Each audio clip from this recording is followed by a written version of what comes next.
Hello, hello, hello, and welcome to another edition of the Ball and All podcast.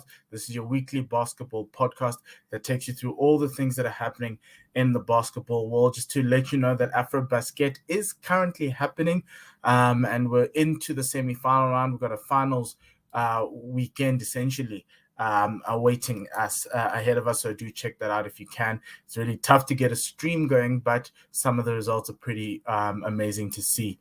No, South Sudan played Tunisia yesterday, and there was a really, really good game of basketball. But outside of that, that's not the topic of conversation. But before we go on, please do follow me on Twitter and also on Instagram at Mpho. But most importantly, the reason why we are here today is the WNBA. We're going to be talking WNBA. We've got 2 more weeks until the regular season ends. And so we're just discussing a couple of things as we go into the playoff season for the WNBA. It's going to set us up for the new NBA season as well. So we're just getting ourselves ready, discussing what's happening in the basketball world, largely pertaining to the WNBA.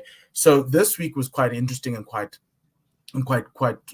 cool. Obviously, you had 2 teams who clinched their playoff spots: the Phoenix Mercury as well as the Minnesota Lynx clinching their playoff spots. One team waiting to clinch their playoff spots. They're currently at 500. The Sky, they needed to beat the Vegas Aces, and on top of that, hope that the Liberty and the Sparks lose. Well, the Sparks and Liberty did lose last night. However, the Sky could not beat the Aces, and so they found themselves in a situation where they just need one more win. Well, if either of the Liberty or the Sparks lose going forward, the Aces can qualify just by even not playing. So that's a good thing. But if they win the next game, they will come through. But let's have a look at the current standings to discuss how things are, and then we will get ourselves.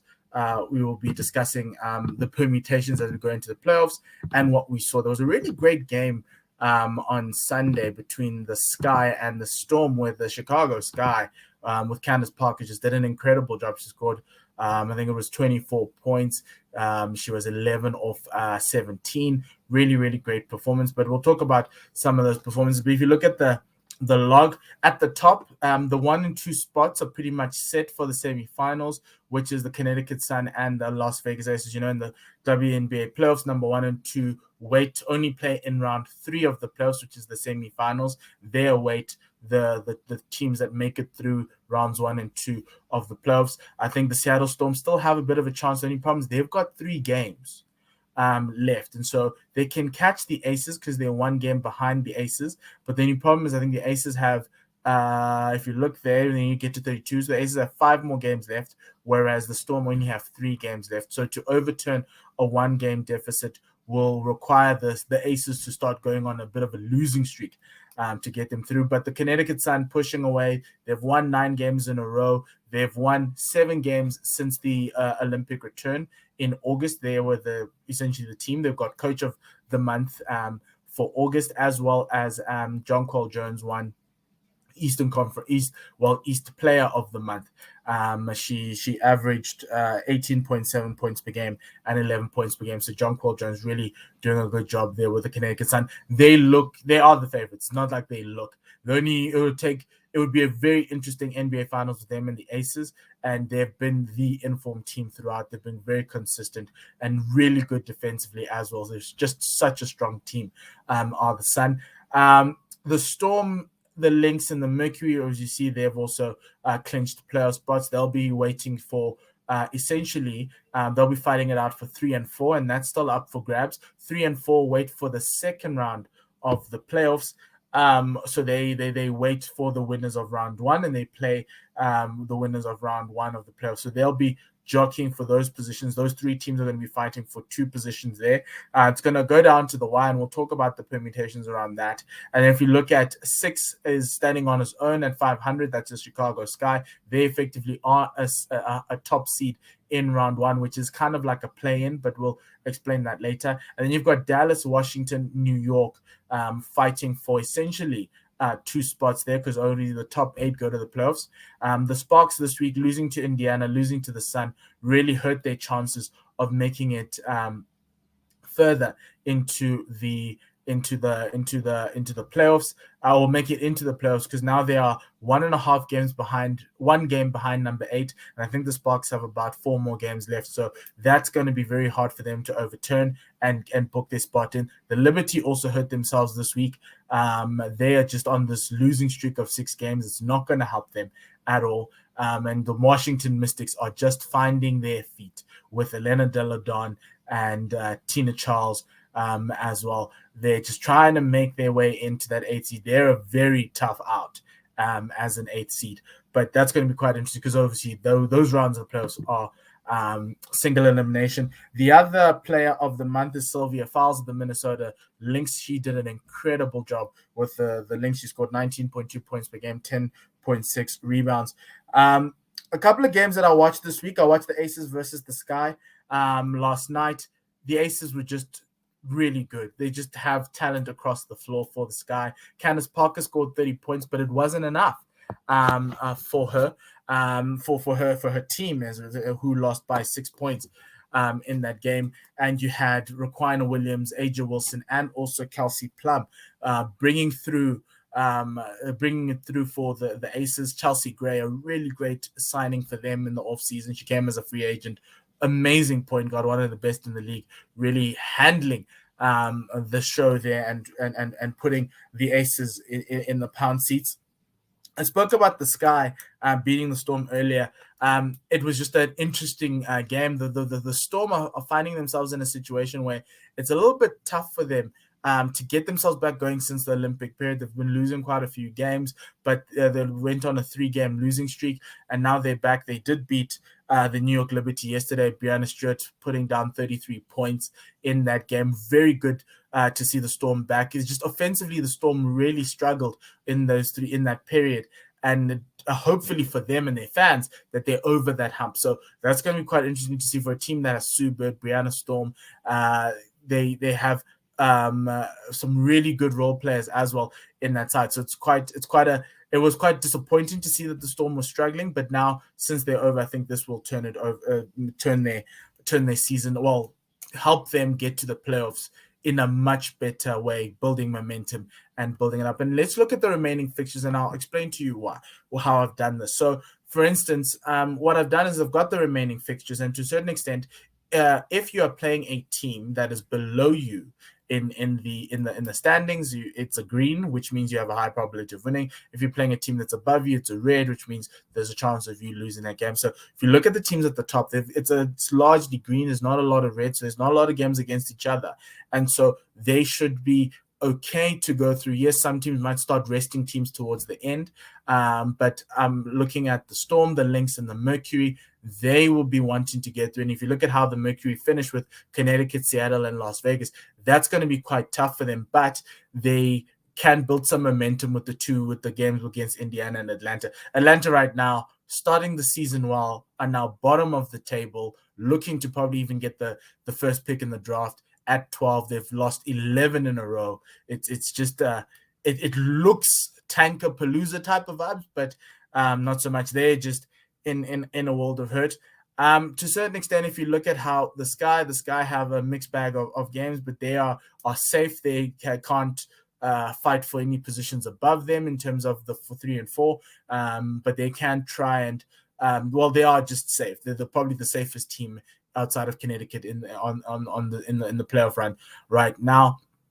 The Dallas Wings, the Washington Mystics, and the New York Liberty. If you look at that, New York have Dallas, they have Connecticut, and have Washington.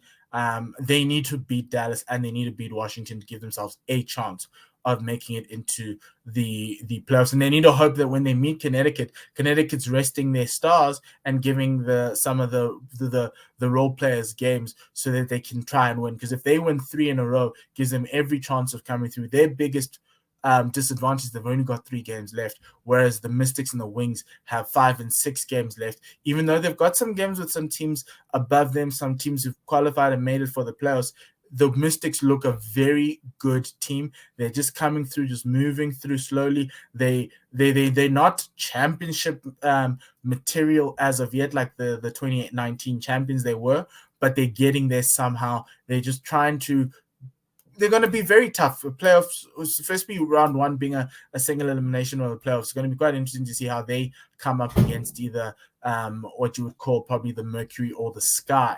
The Dallas Wings have the easier schedule of the three teams in there. They probably have cemented position 7. A couple of wins next week will probably cement it. But then it'll be up to the Mystics and the Liberty for that last spot. So that's going to be quite interesting to see. It's shaping up really nicely for the playoffs. If you look at the playoff picture, I just kind of gave you a situation where what it would look like in terms of what the playoffs for this year look like. So, for instance, I've put in the teams currently in round one who are in positions 5, 6, 7, and 8. That will be for round one, single elimination. So if you look at how the Mystics can beat anybody on their day, they can take out the Phoenix Mercury, who I think have had a good week so far, beating the Sky as well in this week. The Chicago Sky playing the Dallas Wings in 6 and 7. That's going to be quite interesting to see. Erika Ogunbowale taking on Candace Parker, Courtney Vandersloot, and Ali Quigley.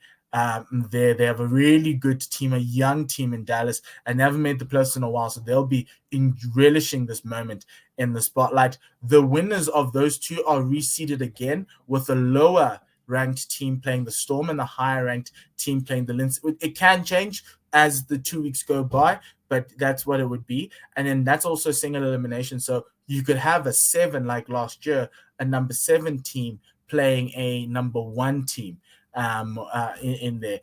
So that's something that we need to consider. If you look at last year, the Connecticut Sun made it to the semifinals, and they were ranked number 7. They beat the Sky, who were ranked 6th. Then they took out the Sparks, who were seeded at 3, and they made it to the semis against the Aces, in which they lost. So it is possible to have a very low seed to make it through. And so it's quite interesting to see how that goes. The other interesting battle to note is the 1 and 2 between the Sun and the Aces to play the lower ranked team, because you want to have that easier run in to their WNBA final. So this is what it's going to look like. And that's essentially what the picture looks like now. Looking at some of the fixtures next week, ones that stick out to me are that Aces Chicago Sky game. It can go either way. The Aces are needing to be near perfect to chase the Connecticut Sun and hoping for the Sun to make a mistake. They haven't made a mistake now. They've gone 7-0 since the Olympics. So that's very good in the month of August. The Sun play the Wings. It's going to be quite interesting to see, because that could be a potential semi-final matchup. You could see, I could see the Dallas beating. What would it be? It would be the Sky and also possibly the Storm, and making it through into those finals, because it is single eliminations. That's going to be quite interesting to watch. The Mystics and the Storm, another game for the Mystics after they play the Lynx on Saturday, to see whether they are still. Whether they can match up with some of the playoff opponents in and near them, not necessarily Connecticut and the Aces, but the Storm and the Lynx are going to be a great test for those teams. And then the Lynx also play the Aces as well, so that's something you need that I would look into, because I think there's going to be high quality basketball. Sylvia Fowles against Aja Wilson. Liz Cambage is under COVID protocol. She did test positive for COVID, so she's unavailable. But it's going to be quite interesting to see how that Las Vegas Aces team that has looks like they've got a flush, not a royal flush, but they've got a massive deck of cards there in Las Vegas to play some high quality basketball. So that's going to be quite interesting to see, especially the matchups. For instance, the Lynx and the Aces, great front court battle. That you're going to get there. So that's quite cool. Whereas if you look at some of the games like the Sky taking on the Aces, Kelsey Plum's a really great 3-point shooter. The Aces beat them once. Can the Sky beat the Aces back at home.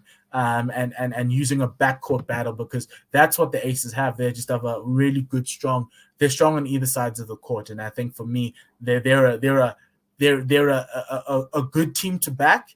Outside of the fact that if you don't believe in the Sun, if you don't believe that the Connecticut Sun can translate what they've been doing in the regular season into the playoffs, I think this Connecticut Sun can, and I'm putting my money on them, even though I think the Aces are just that good. It's just it feels to me that the Aces have one extra gear, whereas the Connecticut Sun are just playing good basketball at their max, and there isn't a gear that they can get into in the